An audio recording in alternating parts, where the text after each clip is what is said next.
Morning, সবাইকে নতুন একটা সকালের অনেক শুভেচ্ছা আর নতুন একটা ব্লগে জানাচ্ছি অনেক স্বাগত। আজ বৃহস্পতিবার, স্নান আরে সব হয়ে গেছে। মাকে রান্নার সব কালকে রাত্রিরে জোগাড় করে রেখে দিয়েছিলাম। মায়ের রান্নাঘরে ঢুকলো, কী কী রান্না হবে, কী কী জোগাড় করেছি তোমাদের দেখিয়ে দিয়ে এবার পুজোয় যাবো। পুজো দিয়েই তো দিনটা শুরু হয়। তো এই যে আলু পটলের তরকারি হবে, কালকে কেটে রেখে দিয়েছিলাম পটল আলু। আর এই যে মশলা, আর এই যে শাকটা কালকে তুলেছিলাম বিকালে, এখন ধুয়ে দিলাম। পটল চিংড়ি হবে, শুধু আলু পটলের তরকারি না, পটল চিংড়ি হবে। আমাকে সব জোগাড় করে দেওয়া আছে, মা রান্না করুক। কালকে রাত্রিরে বাসন নামিয়ে দিয়ে শুয়ে পড়েছিলাম, এক গাদা বাসন ছিল তো, ওগুলো সব এখন মাজলাম, শাক ধুলাম, ঠাকুরের বাসন মাজলাম, জামা কাপড় ধুলাম। এই একটু দেরি হয়ে গেছে, 8টা বাজে। চলো, হাওয়া দিচ্ছে খুব ভালো, কাল রাত্রি থেকেই হাওয়া দিচ্ছে। আর চলো দেখাই আমার গাছে দেখা যে কী ফুটেছে। এই দেখো ঝুমকো টগর ফুটেছে।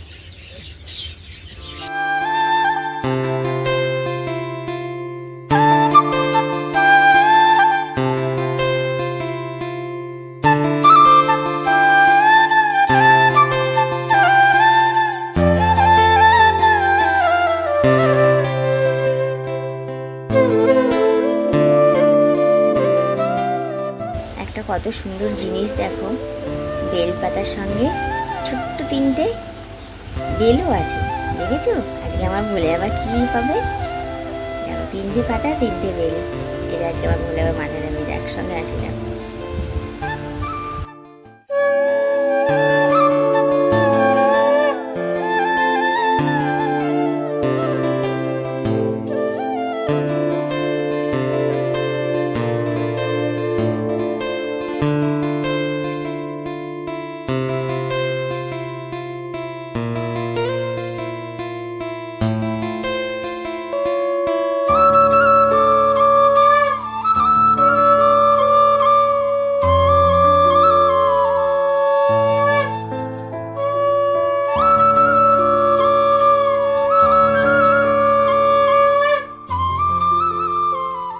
এতক্ষণে গিয়ে পুজো আমার কমপ্লিট হলো। ঘড়ি কাটতে দেখতে পাচ্ছ, পুরো 9টা 10-এর ঘরে।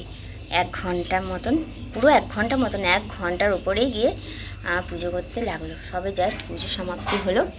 এবার হচ্ছে উঠবো, মায়ের রান্না কত দূর কী দেখবো। আটা মাখতে হবে, বর 10টার সময় করে বেরিয়ে যাবে কাজে। ও আলাদাই একটা মনে শান্তি লাগে জানো তো, সকালটা স্নান করে পুজো দিয়ে তারপরে যদি দিনটা আমি শুরু করতে পারি না, আমার যে কী ভালো লাগে। আর আজকে বিশেষ করে পুজো দিয়ে না আলাদাই এক শান্তি লাগছে, ভালো লাগছে, কোনো পজিটিভ জিনিস আমি ফিল করতে পারছি, খুব ভালো লাগছে। চলো রান্না করতে দূর দেখাই। ভাত হয়ে গেছে আর কড়াই বসেছে সবে মাত্র, জাস্ট শাক ভাজা, ওই শুকনো লঙ্কা ভেজেছে মা, ওই জন্য বাবা কেসে গেছে মরছে।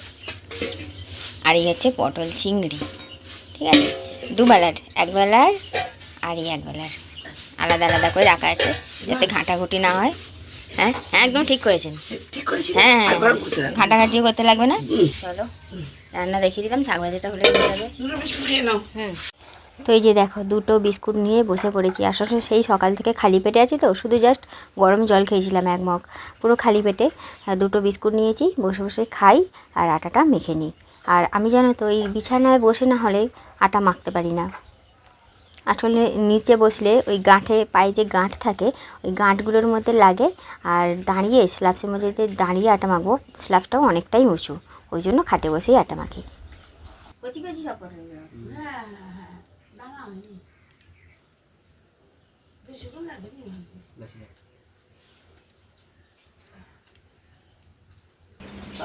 এই দেখো কেমন এসে শুয়ে আছে। ওলো ডাল বাটালি এসেছে আমাদের, ডাল বাটালি। বলি বাবা, ওই বাবা ডাল বাটালি, ডাল বাটালি ঘুমো করছো? আচ্ছা শুইছ, ছৌ বাবা কেঁচোর মতন বেয়ে চলে আসছে দেখো।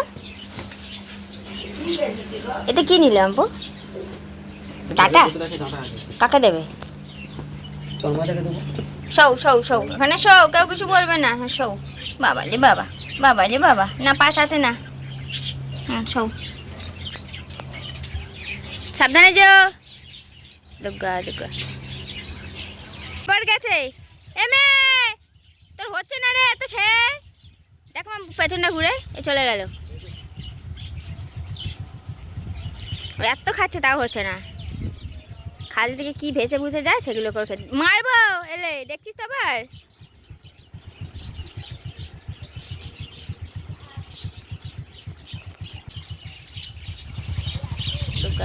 কি রোদ গো আজকে, প্রচন্ড গরম আজকে। গাছ থেকে না দেখো ঝড়ে তো অনেক এর আগে অনেক আম পড়েছিল, কিন্তু এগুলো একটু বড় বড় আছে তো মাকে কেটে দেবো, মা একটু আচার করে রেখে দেবে। সব থেকে বড় এটা, চালের মধ্যে 2-3 দিন পড়েছিল ওই জন্য এরকম হয়ে গেছে। জানো তো আমার শাশুড়ি নিয়ম বানায়, আবার আমার শাশুড়ি নিয়ম ভাঙে।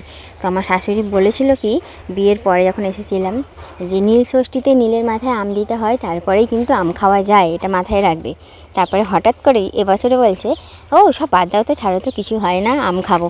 আমি না, এটা তো হবে না, যেই নিয়মটা বানিয়েছেন সেটাই থাকবে।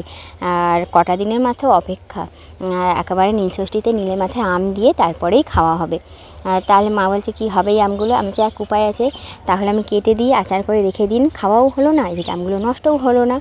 ওই জন্য মাকে এই যে আমগুলো কেটে দিলাম। আম সর্ষে হবে জানো তো, নীল ষষ্ঠী তার কদিন পরেই নীলের মাথায় আম দেওয়া হবে, তারপরে গিয়ে সে আমের টক ডাল করে খাওয়া হোক বা আচার করে খাওয়া হোক, সেটা খাওয়া যেতে পারে। কিন্তু এখন এই যে খাবো না, আচারটা করে জাস্ট মাকে রেখে দিতে বললাম। আজকের হবে ওই আম সর্ষে করবে মা, সর্ষে আর কাঁচা লঙ্কা বেটে দিই। আর কিভাবে কি করবে না করবে তোমাদের সঙ্গে সবটাই শেয়ার করব, সঙ্গে থাকো। আর একটু জানিও তো আমি কি এটা ঠিক করেছি না একটু ভুল করেছি, যে নিয়মটা ভাঙতে না দিয়ে ঠিক করলাম না ভুল করলাম, এটা একটু জানিও। বন্ধ বেরিয়েছে ঘড়ি কাটা কটার ঘরে গো, ঘড়ি কাটা 11:15 ঘরে। কোনো কাজকর্ম হয়নি, বসে বসে জানালার সামনে এডিট করছিলাম মাকে আমটা কেটে দেওয়ার পর। মাই এতক্ষণে এসেছে রান্নাঘরে, চলো তোমাদের সঙ্গে একটু শেয়ার করি মা কীভাবে আচারটা বানায়, আর আমিও দেখি। দিয়ে তারপরে এখনও ভিডিও এডিটের কাজ অনেকটা বাকি আছে, সেটা কমপ্লিট করে তারপরে কাজে হাত দেবো। আজকে প্রচণ্ড রোদের তাপ, মানে সে একদম রোদের দিকে তাকানো যাচ্ছে না, কিন্তু হাওয়াটা আছে ওই জন্য নিস্তার। আমরা ঘরে আছি বলে নিস্তার, কিন্তু যারা বাইরে বেরিয়েছে কাজকর্মে তাদের জন্য একদম নাজেহাল অবস্থা আজকে, এতটাই গরম। প্রথমে কি দিয়েছেন মা? একটুখানি তেল দিয়েছি, তেলের মধ্যে আমটা দিয়েছি, তারপরে নুন। হ্যাঁ, এটা দিয়ে কী করবেন? জল দিয়ে ভাপিয়ে নিই। আচ্ছা, তারপরে যে জলটা একটু শুকিয়ে যায় সরষেটা দিয়ে। আচ্ছা ঠিক আছে, যেরকম মাছ ঝাল করে। হ্যাঁ, তাহলে শুনলেই তোমরা যে মা কীভাবে করবে বললো। আর এই যে সর্ষে বেটে দিয়েছিলাম, এটা আমার নিজের আইডিয়া। হ্যাঁ ঠিক আছে। আবার যখন মা সর্ষে বাটা দেবেন তখন আমাকে ডাকবেন, ঠিক আছে? আমি তাহলে এডিট করি ততক্ষণ। ডাকবেন কিন্তু মনে করে। হ্যাঁ ঠিক আছে। আমার মা আমাকে মাথা খারাপ করে দিচ্ছে, প্রত্যেকদিন বলে হেলাবাটা থেকে কিনে নিয়ে আয় না, হেলাবাটা কি ওই কচুর ডালতে। কচু শাক? হ্যাঁ, খাও না তোমরা? মা খায়, আমি হেভি ভালো লাগে, ওর মধ্যে যদি আবার একটু চিংড়ি মাছ না হলে নারকেল পড়ে, হেভি লাগবে। নারকেল দুটো নিয়েছি আজকে, নারকেল দেবে, খুব ভালো লাগে। এবারে আসবো, একটা লজ্জা লাগে নিয়ে যেতে, ঠিক আছে? ব্যাগ নিয়ে আসবো, টুকরো টুকরো করে নিয়ে চলে আসবো। হ্যাঁ, অত বড় নিয়ে যাবে কেন, কেটে নেবে, একটা ব্যাগ আনবে, ব্যাগে করে ভরে নিয়ে চলে যাবে। হ্যাঁ দেখো মা, ভাগ্যিস আমি খোলাটা ছাড়াই নেই, খোলা ছাড়লে আর আপনি খুঁজে পেতেন না, জেলি হয়ে যেত তখন। হ্যাঁ, ও হলুদ দেবেন না? দিয়েছি, দিয়েছেন একটুখানি দিয়েছি। তো দেখতে পাচ্ছ এবার মা এবার ওটা দিয়ে কষাবে, তাই তো? দিয়ে তেল দেবো, তেল দিয়ে কষাবো, মানে আর কিছু দিতে লাগবে না, তাই না? শুধু তেল দিয়ে কষাতে থাকবে। হ্যাঁ, বুঝতে পারলে তো আচারটা কেমন করে হচ্ছে? আমার শাশুড়ি কিন্তু হেভি ভালো আচার বানায়, ঠিক আছে? আচার বানিয়েই যায় প্রত্যেক বছর, মা কাঁচের শিশি ভর্তি করে করে আচার বানায়, আর পড়েই থাকে, কেউ খায় আর না। ওরকম করে করে কত আচার ফেলে দেওয়া হয়েছে। 2 বছর আগে আচার বানিয়েছে, সেই আচার এখনও পড়ে আছে, খাই না। আমি তো টক খেতেই পারি না, যখন ইচ্ছা হয় মা একটু নিয়ে নিয়ে খায়, ব্যাস। নাহলে আমিও খাই না, আর কেউ খেতেও চায় না। হ্যাঁ, আর আমার বদ দিলে খাই, আমার বদি যখন আসে তখন একটু বাড়ি আচার বার করেন আর একটু ভাতের সঙ্গে ও খাই, ব্যাস। আমি তো খাই না। যেখানে গাছ থেকে হালকা হালকা রোদের আসে ওই জায়গায় কোনোদিন দাঁড়াবে না, ছাওয়ায় দাঁড়িয়ে যাবে, ওই জায়গায় হচ্ছে জিনের আড়ত। মানে ধরো আমি এইখানে দাঁড়িয়ে আছি, আর এই মাঝখান দিয়ে একটা রোদ আসছে, মানে সরু করে। হ্যাঁ, রোদের ওই জায়গায় রেড দাঁড়ানো আসছে। আমাদের মানা আছে, ঠিক আছে? এমনি গাছপালায় দাঁড়ানো যাবে, ওই জায়গায় ওই সব জায়গায় বাসা করে যেখানে বেশি গাছপালা, মানে নির্জন জায়গায়, ঠিক আছে, ওইখানে। আর ওরাও চাই যে আমাদের সামনে কেউ না পড়ে যায়, কেন কষ্ট তো ওদেরও হয়। কিছু কিছু ভালো হয়, ভালো থাকলে তোমার ভালোই করবে, আর যে খারাপ থাকলে তোমাকে ধ্বংস করে দেবে।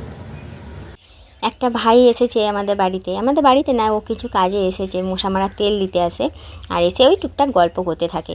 ওই এসে বলছিল, নানান রকম গল্প করতে বলছিল যে এরকম জিন কোথায় থাকে না থাকে।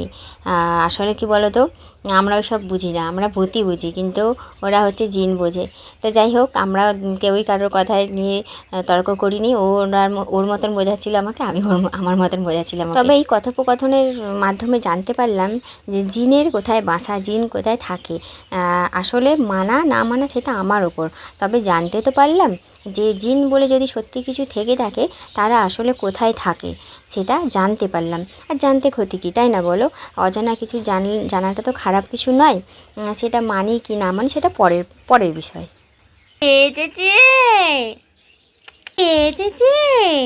আমার ঘরের ভেতর কে এসেছে এটা? ও বাবা, কামড়ে দিও না জানো গো, কামড়ে দিও না, না গো, কামড়ে দিও না বাবা। এটা কে এসেছে আমাদের বাড়িতে? বুঝি বাবা, এটা ভন্টু এসেছে, ভন্টু। এটা তেল বাটালি এসেছে, তেল বাটালি।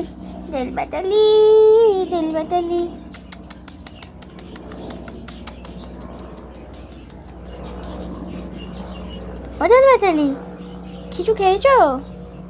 হেলিকপ্টার যাচ্ছে।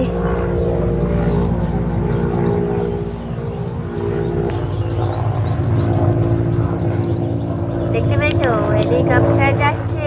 কে যাচ্ছে? ওর মধ্যে কোন নেতা যাচ্ছে? কে যাচ্ছে বলো? ওর ভিতরে কে আছে? বেশ একটু ঘুমিয়েছিলাম আজকে, না এই মানে এই 40-45 মিনিট মতো ঘুমিয়েছিলাম। উঠে বিকালের যা কাজ থাকে সেগুলো সারলাম। হাতে নিয়ে নিয়েছি ছুরি। এই যে ছুরিটা তোমাদের দিকে দেখালাম না। শাক কাটতে যাবো। কালকে তুলেছিলাম মাটির শাক, আজকে তুলবো চাষের শাক। লাউ শাক কাটি মা, ডগা দেখে, কুচি দেখে কয়েকটা লাউ শাকের ডগা কাটি, কালকে লাউ শাক হবে।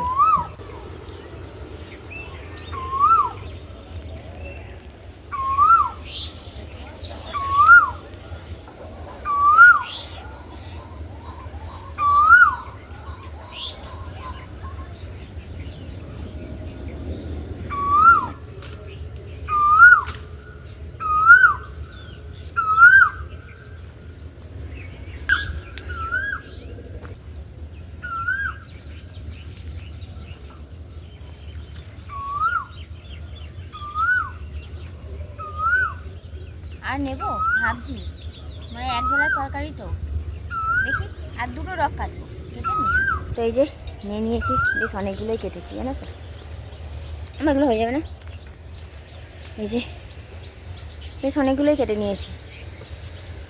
আমার এই হাতগুলো খুব চুলকাচ্ছে, কিসে লাগলো কি জানি, ধুই আসি ভালো করে, খুব চুলকাচ্ছে। এই যেখানে গুড়ি কি বেরিয়ে গেল মুহূর্তের মধ্যেই, আর চুলকাচ্ছে।